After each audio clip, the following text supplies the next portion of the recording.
Reliable world के दोस्तों अस्सलाम वालेकुम। बहुत बड़ी डेवलपमेंट हुई है अफगानिस्तान को लेके, तालिबान के मामलात को लेके और अमेरिका को लेके। आज हम इसी सारी बात का जायजा लेंगे और ये भी देखेंगे कि अमेरिका को जो जंग आसान लगती थी वो इतनी मुश्किल क्यों निकली। और इसके साथ साथ हम ये भी जायजा लेंगे कि इंडिया की किस तरह से चाइना ने हवा निकाली और जिस तरह से इंडिया ख्वाब देख रहा था कि वो खित्ते का चौधरी बनेगा, वो इस तरह से हो क्यों ना सका। लेकिन उससे पहले आपसे रिक्वेस्ट है कि आप हमारे चैनल का विजिट करें और अगर आपको हमारे चैनल का कंटेंट पसंद आता है तो हमारे चैनल को सब्सक्राइब करें और बेल बटन प्रेस करें।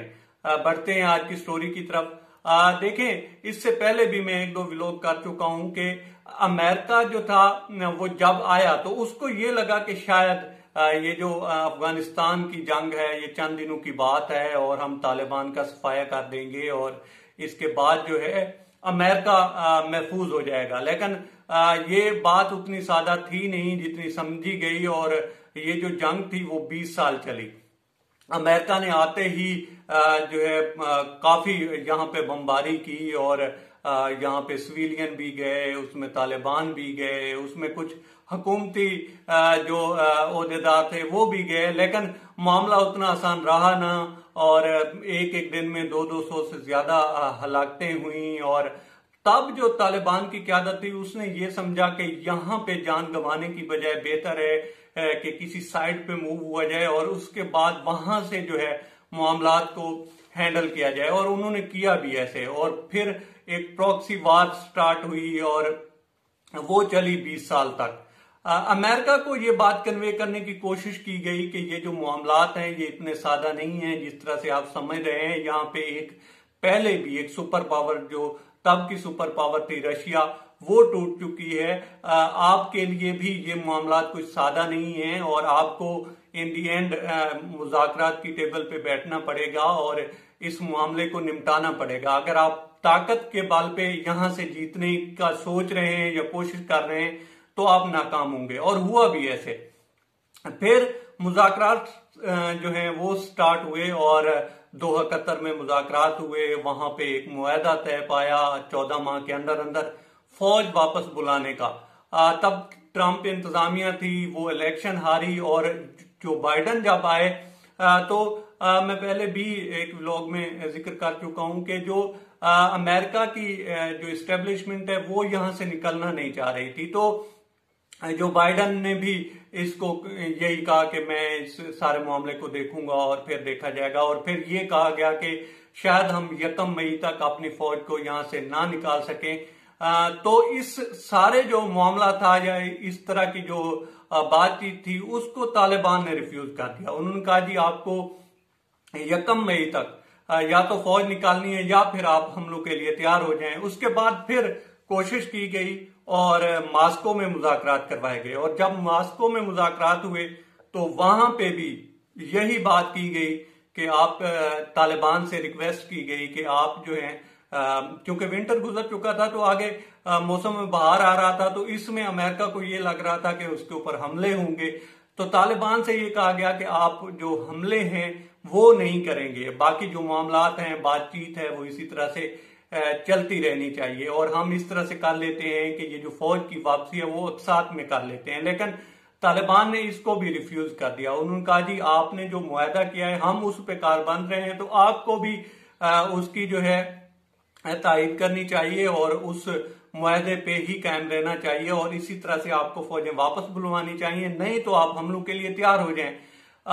ये सारा जो मामला था इसकी फिर असेसमेंट लगाई अमेरिका ने और दूसरी तरफ वो ये भी कोशिश कर रहा था कि शायद जो है इंडिया को जो है एम्पावर किया जाए और उसको यहाँ का चौधरी बनाया जाए। लेकिन वो इस वजह से नहीं हो सका क्योंकि चाइना ने पूरी LAC जो है गर्म कर दी, वो लद्दाख हो, पेंगोंग सो हो। इसके अलावा आपने शायद देखा होगा कि उसने इस तरह से जो है LAC पे अपनी फौज बढ़ाई है और सारा ये जो मामला है इस तरह से हुआ है कि इंडिया को पता ही नहीं चला कि अरुणाचल प्रदेश में जो चाइना था उसने एक पूरा गांव ही बना दिया।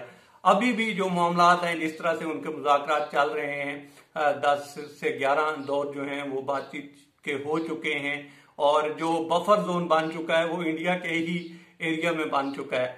तो ये सारा मामला भी अमेरिका ने जो है देखा है, तो उनको ये लगा है कि इंडिया भी यहाँ पे अब चौधरी बनने वाला नहीं है। दूसरा, पाकिस्तान और जो इंडिया की जो बैकडोर डिप्लोमेसी है वो जिस तरह से चल रही है, तो शायद मामला जो हैं उनको लगा है कि जिस तरह से हम चाह रहे थे कि चलें या खराब हों, उस तरह से होने वाले नहीं हैं। और दूसरा जो एक और जो नुक्ता है या पॉइंट ऑफ व्यू है वो ये भी हो सकता है कि जैसे अभी इसराइल ने हमला किया है ईरान पे, तो शायद उनको ये लगता है कि किसी हद तक जो मकासद हैं वो भी हल जो है हो गए हैं, वो भी जो है अचीव कर लिए गए हैं। तो यहाँ से अब मजीद जो है फौज को मरवाने की बजाय और जो झड़पें हैं या तालिबान से जो डेली बेसिस पे थ्रेट है उसको भुगतने की बजाय, और उसके साथ साथ उसको ये कास्ट बहुत ज्यादा पड़ रही है। तो इन सारे मामलात को देखते हुए अब जो बाइडन की इंतजामिया है उसने ये ऐलान किया है कि जो बाइडन जो है वो ऐलान करने वाले हैं कि जो 11 सितंबर तक अमेरिका अपनी तमाम तर जो फौजें हैं वो यहां से जो है बुलवा लेगा, अफगानिस्तान से निकाल लेगा। अब जो मुज़ाकरात होने हैं, जो अगला दौर होना है वो तुर्की में होना है, और जिस तरह से अमेरिका फौज को नहीं बुलवा रहा था और ये सारे मामला चल रहे थे, तो तालिबान ने मुज़ाकरात में बैठने से भी जो था वो इनकार कर दिया था। तो ये एक अमेरिका की चाल भी है कि उनको किसी तरह से जो है मुज़ाकरात में भी लाया जाए, जो कि गालबन 26 अप्रैल से स्टार्ट होने हैं। तो ये सारा मामला जो है अमेरिका इस तरह से हैंडल करने की कोशिश कर रहा है कि मामला मजीद बिगड़े भी ना, वो फौज भी यहां से अकसात में ही निकाल ले और तालिबान के साथ भी मुज़ाकरात किए जाएं, उनको इंगेज किया जाए। अब देखना ये है कि इसके बाद जो तुर्की में होने वाले मुज़ाकरात हैं उसमें इसका रिजल्ट क्या निकलता है। तो ये सारी डेवलपमेंट है, चूंकि फौज का तो अमेरिका ने जो है ऐलान कर दिया है कि वो 11 सितंबर तक सारी बुलवा लेगा। उसके बाद के जो मामलात हैं और उस पे जो बहस होगी अब तुर्की में होने वाले मुज़ाकरात में, तो देखना ये है कि उसमें क्या हल निकलता है। तो ये सारी डेवलपमेंट थी, ये सारी स्टोरी थी।